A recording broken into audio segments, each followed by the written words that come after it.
I think Keats was just onto something. It's true. There are some beauties that I think beauty at its best, when we experience it, we can't understand why we're touched in the way we are. And that's great. And that's why I was so attracted to negative capability, but also with discernment. And that's what Dante wrote about too, is that yes, Beatrice, lead me to heaven, but also I need to not be deceived by you to want to not to just stay with you. But basically, he wrote about that As because her as a path to heaven, yeah, not as the end goal. and I thought about it after too. Is that Beatrice died, the real life Beatrice that he based his writings on, at a very young age, which speaks of the fleeting nature of beauty as well, which is cool. Yeah. Who was Beatrice to him? Like in real life, I don't remember. I've She heard was his just story, but a woman that he was was infatuated with. that was around him in Florence. He was not. She was not related in any way, or definitely. I think he spoke to her once, if at all. But Yeah, just some girl that he was obsessed with. yeah, His muse is a better way of thinking. he wanted to. He was in love with her. Or the idea of her. It makes you think, isn't that superficial and crazy? Why? But I don't know how crazy he actually was about her. I think that maybe he just wanted a symbol for divine beauty. Yeah, and he used her as a thought character. of the most beautiful woman that he knew or had seen. And That's very likely. Yeah. Yeah, because at the end of the day, it doesn't really matter who she really was. Mm-hmm. It matters the character that he he's a created. poet. He needs to use a metaphor for. He's not going to say, "Oh, divine beauty, how great you are." Also, there's actually a lot of reasoning too. He wanted to make an argument that earthly beauty can lead you to divine beauty, which we certainly believe. In fact, that's our way to it, because at least we use earthly beauty, and that's why it's so important to lead us to the higher things. But I guess that's why, like, if the question had been not what is beauty, but why is beauty important, it is to lead us to God or to higher ends. But we can only use a natural beauty. Well, there's some people that disagree with that. Dante's best friend, his name was Guido Cavalcanti, and he had a very cynical view of beauty and love, and saw it as something that could, well, again, the same thing as always, can be deceiving, but also it can completely lead you astray, which is true. But I have a quotation of his, which is funny that they were best friends, and Dante had the complete opposite view. Dante had a very romantic, idealistic, optimistic view of love and beauty. And I think when you think about, love does make fools of us all sometimes. It makes us look dumb because we're emotional and we're not really acting in a way that's congruent to reason. Yeah. So sometimes it can seem that way, but Dante kind of saw beyond that. He saw the potential for it to do great things. Yeah. But So whose quote? His best friend's quote? His best friends. And then Dante was like, I'm going to end this man's whole career. And he wrote the Divine Comedy and completely like debunking his friend. So do I have a quote? Yeah. Well, all I have is that he said something along the lines of the beauty of women ensnares men in irrational desire, which is true. Okay. But then I guess what you're saying is that Dante just, when you say he saw beyond that and above that, it's like to its true power and goodness that can come from us at least viewing the superficial nature of beauty, which is something that you were saying in the podcast of like the two, is it the ordinary and or there were two different, the simple and complex beauties. Is that kind of how it relates, or is that completely different? Yeah, I guess maybe his friend would argue for beauties that are, I guess, quote unquote complicated beauties, because they're not, as maybe he would say that simple beauties are superficial, the way we talked about before. But I guess what I arrived at with him is that he's right, but Dante's also right. So then I think the one with the problem is the one that's claiming that it is absolutely one way, because Dante also claimed, he acknowledged the potential for beauty to lead you astray. Cavalcanti didn't acknowledge just Dante's said view. It's all horrible. I see. So then Dante had the you more complete arrive view at the conclusion that the problem is him. Who hurt him, I don't know, but he just despaired. He despaired. Dante wrote about, in Vita Nova, he wrote about whenever he kind of betrayed Beatrice.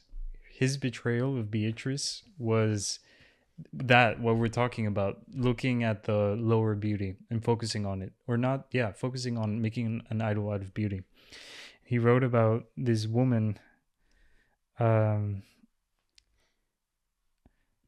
the appearance of this lady brought about me such a strange condition that often I would reason as one does who is infatuated. So he would go against reason.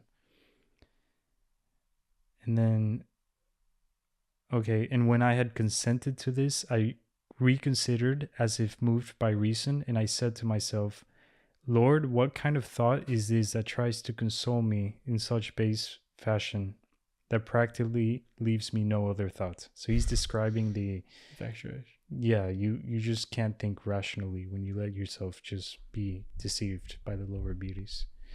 And then Deceived Beatrice, is a strong word. At least taken by it. yeah, I would say deceived, definitely. No, because it still points to something real. No, yeah, no, it does, but I wouldn't say it's willingly deceiving you. Like the lady he's talking about isn't trying to deceive him. So I guess in that sense, you're right.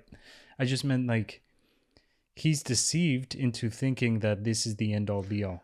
This is what's going to fulfill me. Right, which is like the earthly pleasures versus the like heavenly pleasures that you might seek. Like you might seek the earthly pleasures thinking you're going to be, fully satisfied. And in that way they're deceiving, but they're not deceiving in the sense that they're not pointing to something greater. They are. You could just be blinded and think that that's all there is. Yeah, deceived into making that God, making that your Right. God. And then Beatrice like goes off on him in the Divine Comedy. Whenever she meets him, he's all excited, like, finally, I'm at the top of Mount Purgatory. I'm gonna meet Beatrice and she's gonna lead me to heaven. She like destroys him. She's like, she talked about this moment whenever he like cheated on her by he didn't even cheat on. He didn't even talk to her. It's so stupid, but he just like looked at this lady too much to his taste. He's like, I considered her too much. I'm horrible. I love it. But it was like the symbol of making an idol out of her, and she really bashes him. Like you need to repent of this. That's beautiful. You need to be cleansed. That's so powerful, and that's something that's poisoning like our sense of beauty in the modern world. Like seeing beauty as that, just the infatuating like nature of the physical and the surface level view of beauty. That's why, as much as we say that, like, why are we even talking about this? Maybe beauty is something that shouldn't even be discussed. That's why I do think it's important, because yes, you could just feel it and maybe see something that's beautiful, and you don't have to understand it. But I think it is good to understand what makes something beautiful and why beauty is important more than just the surface level. So that you could be more careful in not making an idol out of it. Yeah, and see the deeper nature that beauty can possess.